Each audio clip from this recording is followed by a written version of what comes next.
Hey guys, and welcome to today's video. So, today I thought it would be interesting to read a story of Mulan. I prepared some facts, but I decided to make it into a one story instead.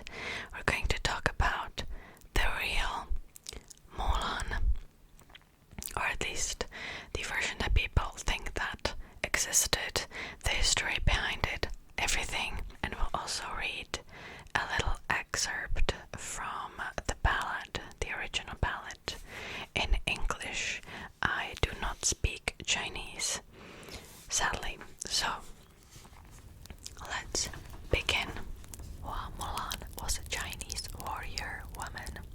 The first written record of Mulan is the Ballad of Mulan, a folk song believed to have been composed during the Northern Wei Dynasty, 386 to 535, and compiled in an anthology of books and songs in the Southern Chen Dynasty, 557 to 589. It's possible that she was a real person, but it is largely believed that her story is fictional. Real or not, she has been an inspiration to women throughout the ages, and she even has a crater on Venus named after her. Traditionally, Mulan's life is placed in the time of the Northern Wei. However, many details of her story were added during the reign of the Tang Dynasty around 620. In 621, the founder of the Tang Dynasty was victorious over Wang Shizhong and Dou Jindai, and another story about a warrior woman appeared at the time. Legends about both of these women were eventually connected into one story. The history of Mulan came about because in the 4th and 5th century, China was suffering under the invasion of nomadic ethnic group. The central government was completely destroyed by the barbarian group. The war was terrible and warriors needed a source of hope. The wars took more than 3 centuries and affected many parts of the Chinese Empire. Therefore, a woman soldier was a phenomenon which inspired the soldiers to fight. In the original poem, Hua Mulan is sitting at her loom as the men in her family are asked to defend China in the army. She doesn't want her old and sickly father to serve, and her brother is too young. She takes her father's place in the army with his blessing and that of her mother. Mulan was already a good fighter who had been trained in martial arts, sword fighting, and archery. Mulan fought for 12 years and is offered an official post, but asks for only a camel to get back to her family. When she puts on traditionally female clothing, her fellow soldiers realize that she had been a woman the entire time. The Northern Wei Dynasty was established by a formerly nomadic group named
has sisters and a baby son, so Mulan takes her father's Huahu's place in the army. The king's daughter is also a warrior named Xianning.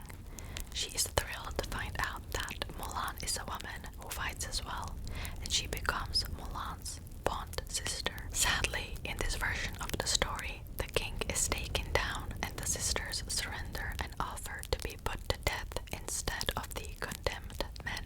They are not killed, however, and the emperor's mother gives Mulan money for her parents.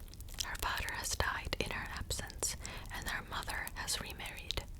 Mulan is ordered to become a concubine, so she kills herself. Here, Mulan commits suicide rather than live under a foreign ruler, meeting a tragic end. This emphasis on the ethnic portrayal of the character also came to the fore in portrayals of Mulan during China's Republican period. For around 1,000 years, the story more or less stayed the same, a simple, easy to understand folk poem popular with the Chinese people. There have been a number of on-screen versions of the story of Hua Mulan, with the first one happening in 1927, as well as plays and operas.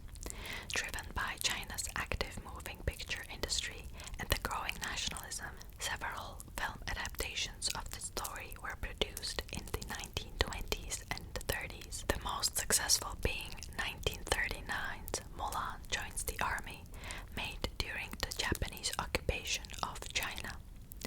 This version played on gender as well as ideas of national identity against a complicated political backdrop, and some have argued that the renewed interest it sparked in the Mulan story was partly due to its nationalistic overtones and critique of the occupation.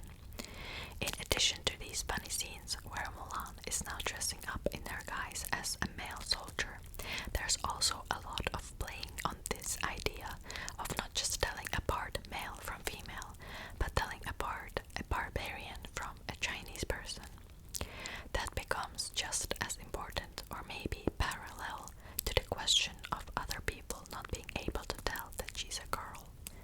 An animated film version was also released in 1998. The Disney animated film really brought the story of Mulan to Westerners, and many fans later watched its sequel, Mulan 2. There are a number of books, and she even appears in the comic of Deadpool Illustrated in 2013, where she, alongside others, sets out to stop Deadpool from killing literary characters. Looking back over how the character has evolved over the centuries is interesting in the context of today's idea of what makes China China, and the idea of patriotic heroine who is fighting against invading outsiders. At different points in time, the story's emphasis on a sense of belonging shifted, encompassing both the themes of women's liberation and feminism, and divisions along more overt ethnic identifications. These adaptations speak on a specific level at specific times to different needs from different audiences, and the fundamental appeal of the tale speaks to a universal desire to be recognized for who we are, and also an understanding that we can't always control how others see us. So now I'm going to read a short excerpt. It's an English paraphrased version of the story of Mulan. The sound of one sigh after another as Mulan weaves at the doorway. No sound of the loom and shuttle, only that of the girl lamenting. Ask her of whom she thinks, ask her for whom she longs. There is no one I think of, there is no one I long for. Last night I saw the army notice. The Kang is calling a great draft, 1,000 volumes of battle rolls, each one with my father's name. My father has no grown-up son, and I have no elder brother. I'm willing to buy a horse and saddle to go battle in my father's place. She binds a fine steed at the east market, a saddle and blanket at the west market, a bridle at the south market, a long whip at the north market. She takes leave of her parents at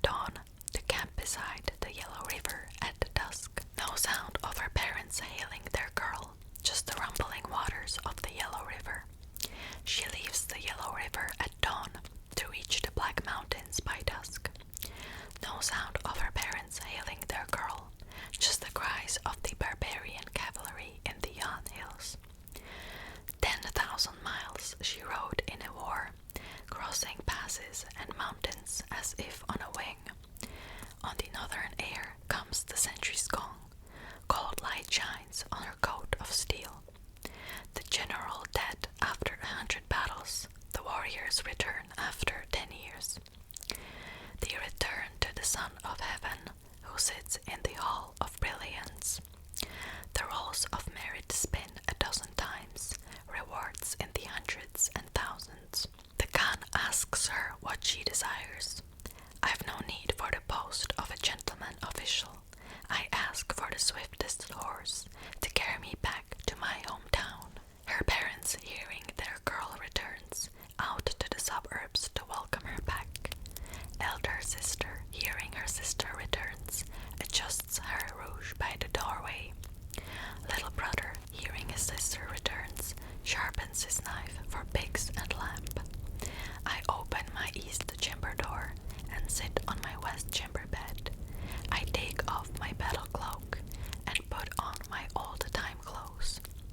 I adjust my wispy hair at the windowsill and apply my bisque makeup by the mirror. I step out to see my comrades in arms. They are all surprised and astounded. We traveled 12 years together, yet didn't realize Mulan was a lady. The buck bounds here and there, whilst the doe has narrow eyes. But when the two rabbits run side by side, how can you tell the female from the male? Okay, so I hope you enjoyed this video. It was a little different than what I usually do, but I was really interested in the Mulan story, so I hope you liked it. Okay, thank you so much for watching, and I'll see you next time.